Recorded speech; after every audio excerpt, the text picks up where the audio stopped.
Bonjour, Nabandeko, bonjour, bonsoir, Nathan, ou écoutez les bino, n'a comme on a tout en sarakole, naza movement, naza dareta. Et so, donc, en bref, naza congolais, je vis au Congo, mais je suis maintenant en Afrique du Sud, à Cape Town. Alors, tout le monde au Congo, il y a politique actuellement. Donc, véritablement, la jeunesse congolaise doit s'intéresser à la politique. Tous les Congolais jeunes, il faut s'intéresser à la politique. Pourquoi? Parce que ceux qui s'intéressent à la politique, que la jeunesse montante puisse s'intéresser à la politique. Il y a la richesse dans ce pays-là. Il y a tout dans ce pays-là. Tant que les Aïvois jeunes, qui aujourd'hui à 19 ans, 20 ans, 30 ans ne veulent pas s'intéresser, un beau jour, il y a des gens d'à côté qui iront prendre ce pays-là et ils se mettront à genoux pour commander leur propre richesse. J'appelle à toute la jeunesse de prendre conscience qu'il doit faire la politique. Il avait raison. Aujourd'hui, quand le Congo, Félix est en danger. Félix risque de mourir et puis beaucoup de gens ne m'ont pas paya. Parce que Félix a servi encore dans paya. Toujours style. Kabila c'était mon paya, Kamere actuellement c'était mon paya. Mais Kamere a dans j'aime beaucoup terrible. Oh Lelo et c'est qu'il est en danger. Tala acte aujourd'hui ça la dernièrement une semaine même. Mais actuellement parlons bateau koufa dans le gouvernement, bateau koufa ba juge et ça ba j'ai à Kamere. Kamere c'est un pion d'être nageur de chèque de bi que ba roi bazalaka, ba reine bazalaka même. Ils ont pion moko à bouger partout, c'est Kamere. Donc il faut faire attention, tout réfléchir à la politique à Congo. Quand on voit les gens comme l'évoqué du premier parler du Congo, tout le monde c'est une aventure, c'est pas une aventure. Il parle du vrai. Alors parler de Maramamboka, les cadeaux, il faut banamboka, fungama, matoye fungama, peuple la mouka. Peuple la mouka pour que c'est qu'il est en danger. Danger, c'est que des autres où ta partie à entourage naïe, il ne pouvait pas faire l'alliance avec le Kabila parce que Kabila Nathan Normalement la politique. Kabila a travaillé pendant, je ne sais pas, 17 ans. Mais travaille à Kabila ou à Saliwa dans le Congo. Quand Félix Tshisekedi a pris le pouvoir, il devait laisser Tshisekedi à travailler à l'Est. Mais pourquoi associer Batounaga dans le gouvernement? Est-ce qu'on a une équipe nationale ou bien même pas une équipe nationale? Est-ce qu'on a déjà que non des rings ou des matchs à résoudre vite? Des rings et des matchs à résoudre. Donc, dans le mythe, et l'autre, Tshisekedi il est en danger. Bateau Bakoufi, Kamere est en train de tuer les gens. Là, on ne peut pas analyser ça, ça se voit. Juge Bakoufi, on a ça, avertissement. Et ça, avertissement, nous, on voit ça ici aussi. Que juge moi de la gangster, comme que non, un ami, que non, gangster, on est juge à l'Olex, c'est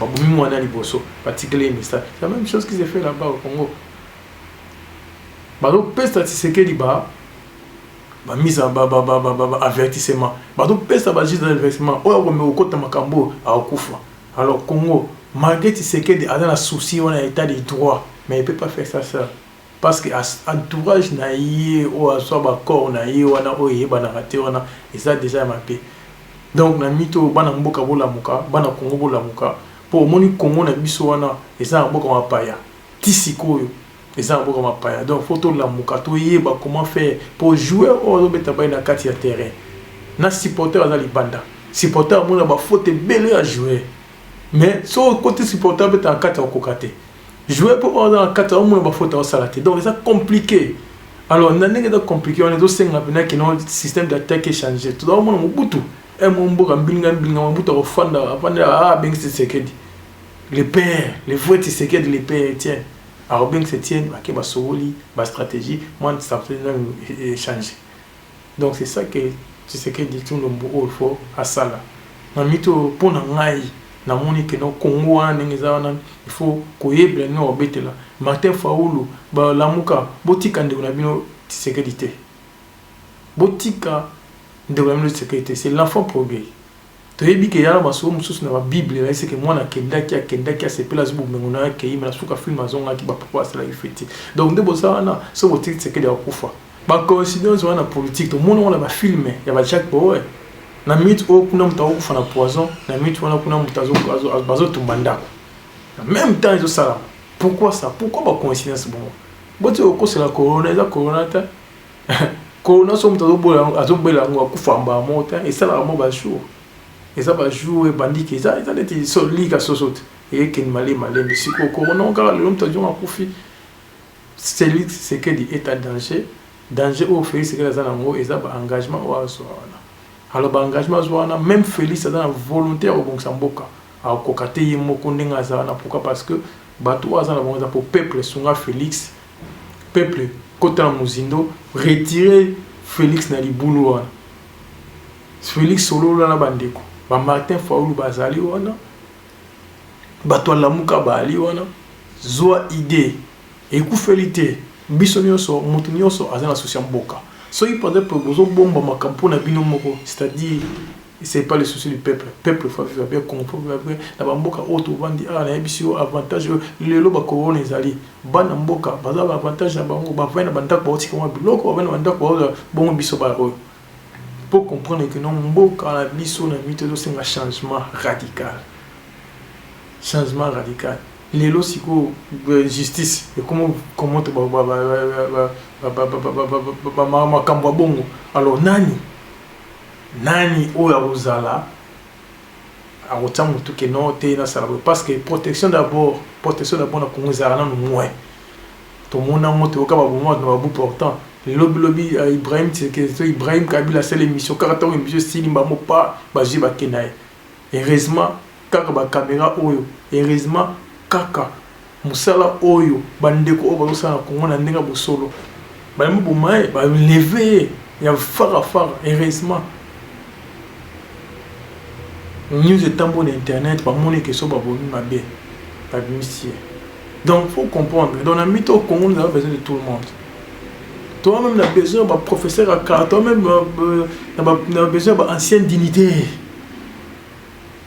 oh lobby oh kala ba simba mboka na bomoko Congo bo tata bomoko ma bo ekolo bomoko kozimo boko sérieux wana ba vina biso Rwanda azala bomoy nana kufina été bo associé vieux bo soana vieux ba vina ba sala ba mabe ba sala pe ba malamu donc faut comprendre gene betama mon Isaïe ezana mabe na ngo ezapela malamu na makambo to mona lelo na Congo wana na zai to mona ngoti mambu to mona na Congo na zai to mona ngoti il faut qu'on s'associe il faut qu'on associe batu ko sola ko vanda to la ba intérêt personnel to la ba intérêt peuple ba vie wana ba kala wana ba to kufa ba vie ba seka mike o to négliger bango moi mka beta mbona mukolo ba bina na mukolo ay masolo parce que mukolo a vanda trop mukolo ay makambo bele o ele kana mboka wana associé ba vie wana ba vie ba okene okufa na bango bo sola ba vie wana ko associé ko yeba qu'est-ce il faut pourquoi guerre ezalaka na est na kuno alo baba ndondo ba guerre la te na ba côté na biso ba bangola na ba guerre ezalaka na ote kana est guerre ba bomi ba to ba so bo comprendre qu'est-ce qui se passe là-bas mais là on peut être biso ba congolais to zo comprendre pourquoi le biso to souffrir na mboka mpaya to souffrir eza mutana États-Unis eza mutaza na France eza mutaza na nini akosa bino te mabele no ya mabele Congo mboka na eza mboka na yo parce que ma solo tout monde na étranger na Congo do te au monde na moté mais Congo to vivre comment parce que loi ezate mode de vie ezate avant vivre il faut être politicien mais c'est pas normal le lot on a continué à pouvoir on continue à banir on va dire comme directeur 2-3 jours on va dire pas danser 4 jours on t'a quoi danser c'est pas possible oh professeur de pesa maé na classe à tambola makoloti lelo ba oh ba professeur ba tension na école so tant ba école boko ba école ba kande à danser wana ba pesa maé le ba pesa mode de vie mais lelo ba professeur ba okufaka bongo pourquoi parce que Congo a ébika la politique il y a une place aux jambons or que c'est pas ça mentalité on a fait changer. Alors, l'autre, c'est que dans un danger à s'arrêter. Pourquoi? Parce que à côté de masolo mo ye mon ami to yon pesa bina avion bombardé ba directeur ba kufa ba ni ba kufa lui il a un peu un souci de changer ala makila on a un changement ala makila on a paix mais pour il a choisi de rompre personne combien de fois c'est que de paix ba normal quand même azwa bara ba signature ya Mobutu on a fait la conférence nationale souveraine on a nommé Tshisekedi comme un premier ministre mais qu'est-ce qu'il a fait? Il est parti, il a dénoncé l'argent que aux allés dans le book à mouvancier sérieux et puis il a barré l'homme sous soin dans le registre dans le livre d'or. Pourquoi? Parce qu'il ne voulait pas faire des alliances avec les diables. D'autre part, Batbalela qui a pourquoi les veut ne pas s'associer? Parce que mon via bon miso, mais là aujourd'hui on a compris. On a compris qu'il ne voulait pas l'accord avec le diable. L'accord que ce que Dieu a fait avec le monsieur Kabila là, cache wana, y a pas comme le peuple nous fait le monde ce que Dieu wana. Tout le monde a un peuple fait le monde ce que Dieu wana. Tu sais que tu dis qu'il y a un poison et quand on a Congo, nous sommes sur la safety parce que dans Congo on a donc protection nous avons bien dit. Ah, on a mis au finger président, au ça, dans un cadre normal, et ça, un cadre d'émotion, on a vivre. Mais dans le Congo, au finger président, le bureau a déjà Rakufaki. Dans le Congo, sur le présidence, le bureau a déjà qui va bétaquer. Alors, tous les gens, bon, tous les gens, bon, tous les gens, 2020. Donc, tous les gens, 2020, tous les gens, 1900, comme dans 2020. Alors, en 2020, tous les gens, bon, Bana biso ba vivre comment? Ba vivre na esclavagiste. Ba vivre na esclavagisme. Congolais to telema, bo sa scrap, ba mission zo ya auto so na ba combattant a auto so na ba politicien na mboka oyo ba pesa biso ba vie na ba na makambo zo na Congo. Si ça abonnement na yo na kata channel oyo, ya on te ça la lobby information tambola. En tout cas, merci toujours les peuples d'abord. La folie des grandeurs, l'émission de Venezuela, et ça sous Chanel Oyo, tout le monde, ça raccole, ça scrape. Merci, bye.